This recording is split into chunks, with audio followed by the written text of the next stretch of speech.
welcome to First Look, a Bible study looking ahead to the reading or readings for the coming Sunday.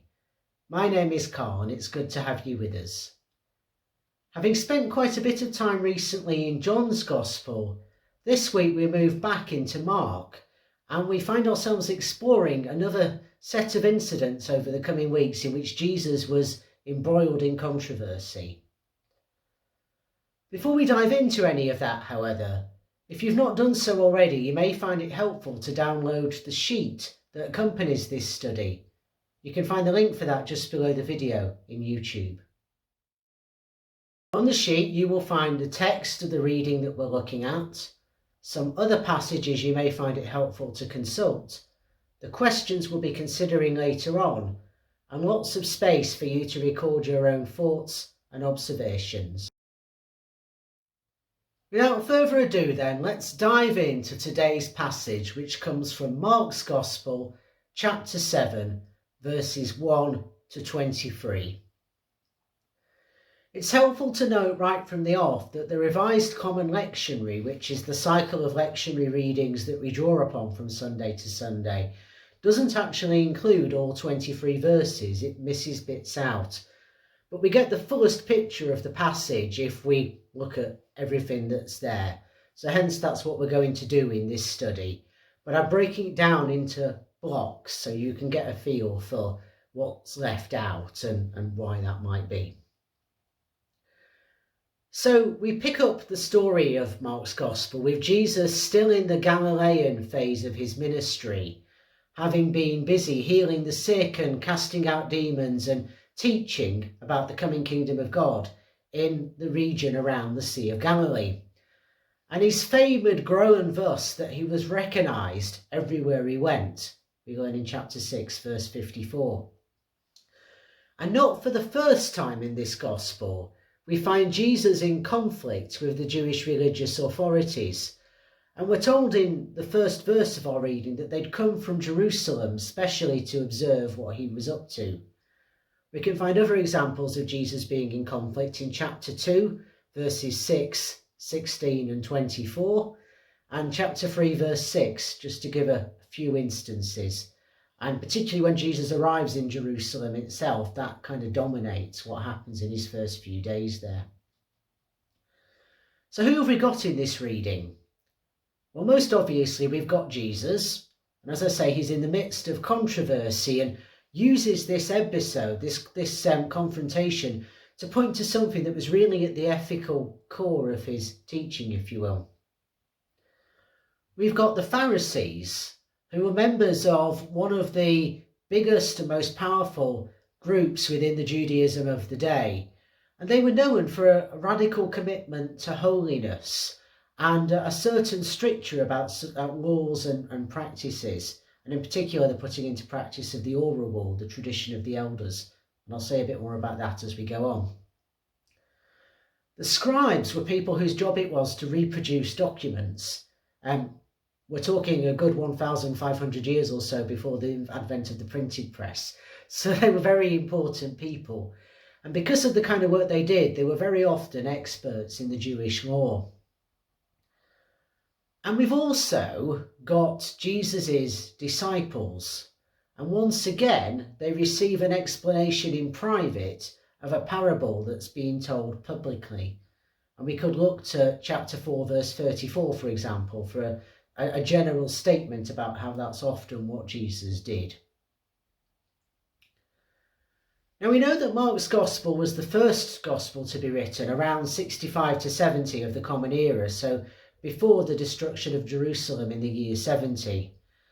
And likely it was written for a mixed audience of Jews and Gentiles, possibly based in Rome. And the presence of at least a substantial portion of Gentiles goes some way to explain why Mark tells us about Jewish practice, because presumably his readers wouldn't necessarily have been familiar with it.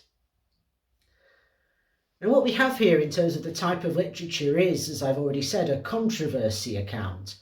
And it's actually the longest such account that we find in Mark's Gospel. And it's unique in another way, and I'll come to that in a little bit. It's helpful as we read it to keep in mind some particular Old Testament passages. So, for example, we could turn to Exodus chapter 30, verse 19, or Leviticus 22, verses 1 to 6, or Numbers 18, verses 8 to 13. And in those sections, we'd find some sets of examples of the Levitical priests washing their hands to be clean, not ritually unclean, within the temple, and in particular before offering sacrifices. So that's an important bit of background to keep in mind.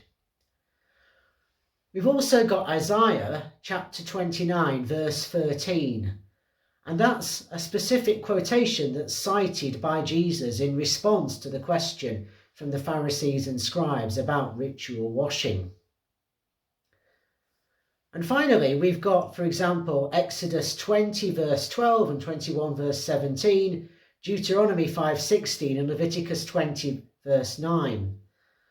And they're quoted in Jesus' rebuttal of the Pharisees in verses 10 to 12. So they're examples of the commandment, essentially, about honouring your father and mother. And again, I'll say more about that as we move through.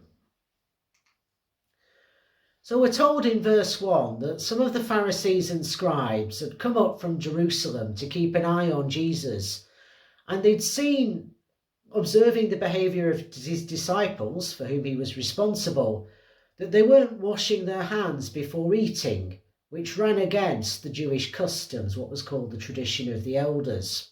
We find that in verses 2 and 3. Now, when Mark talks about all the Jews obeying these practices, he's being somewhat hyperbolic, he's exaggerating to a degree. But we do know that this pastime of ritual washing came from the practice in the temple of washing either with a fistful of water or up to your fists if you were a priest before offering a sacrifice. And it was a practice that was taken from the rituals in the temple and brought into the home by the Pharisees and the Essenes, from whom we get the Dead Sea Scrolls.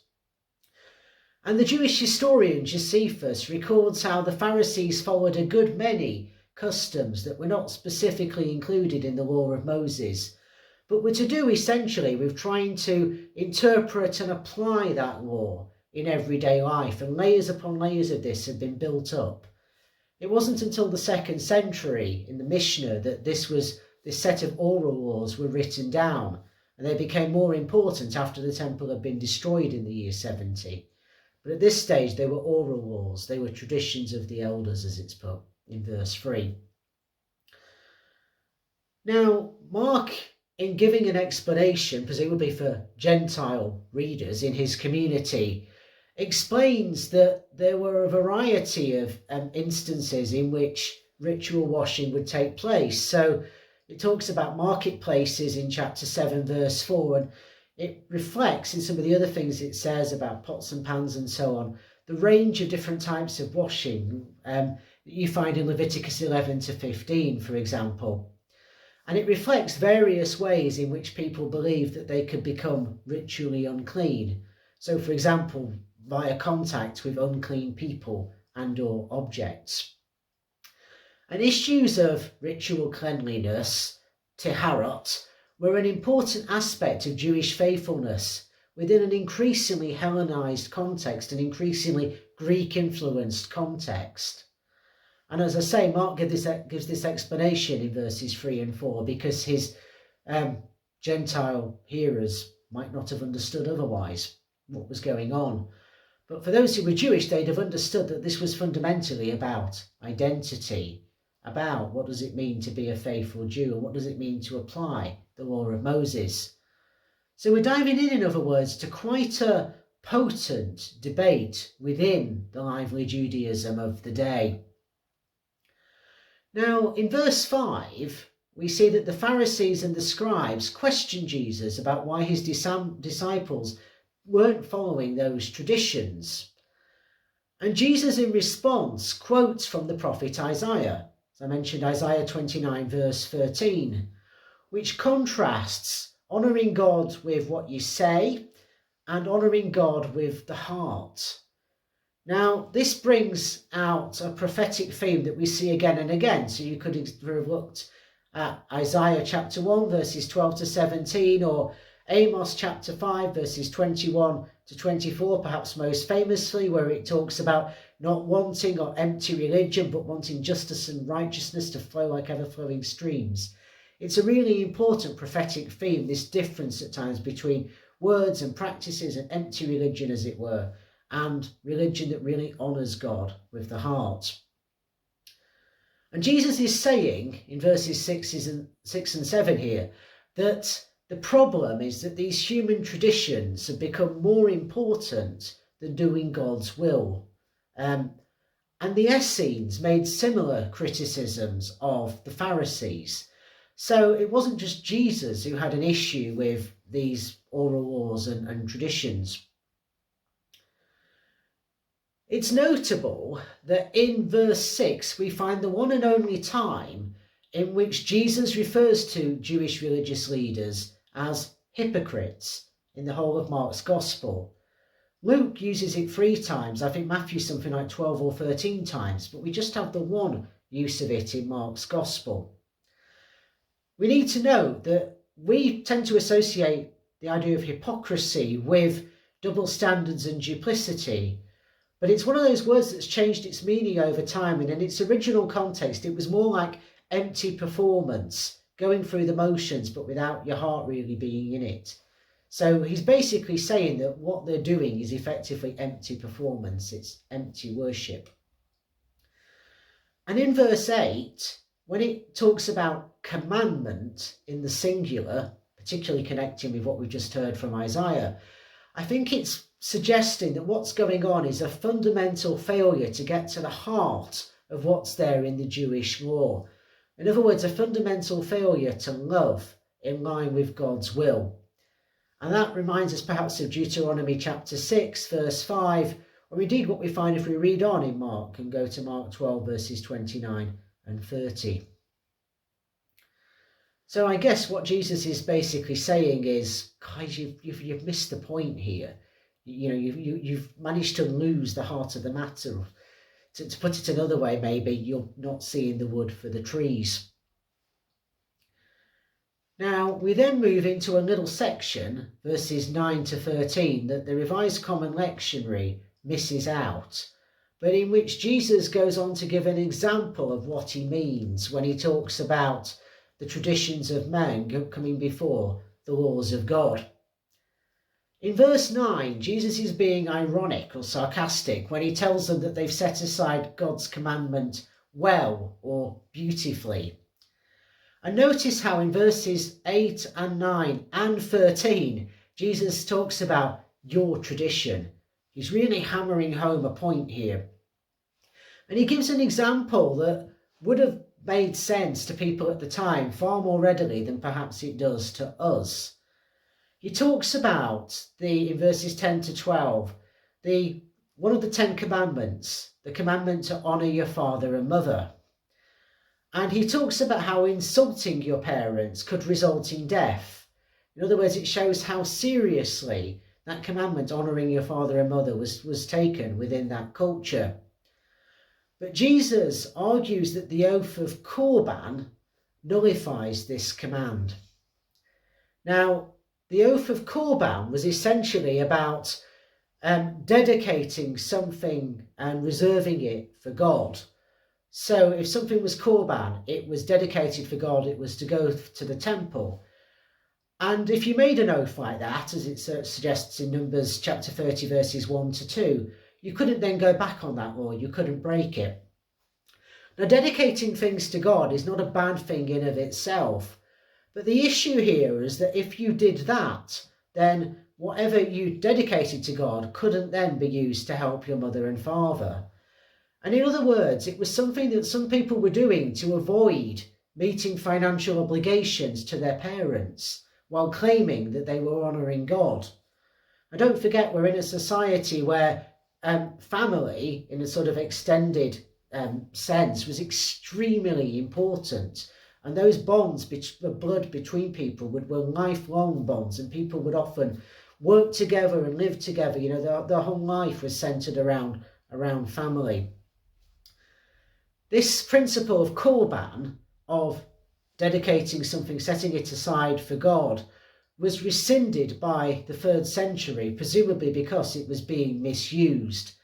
And it wasn't a biblical notion, it was a tradition that had been invented along the way, as it were.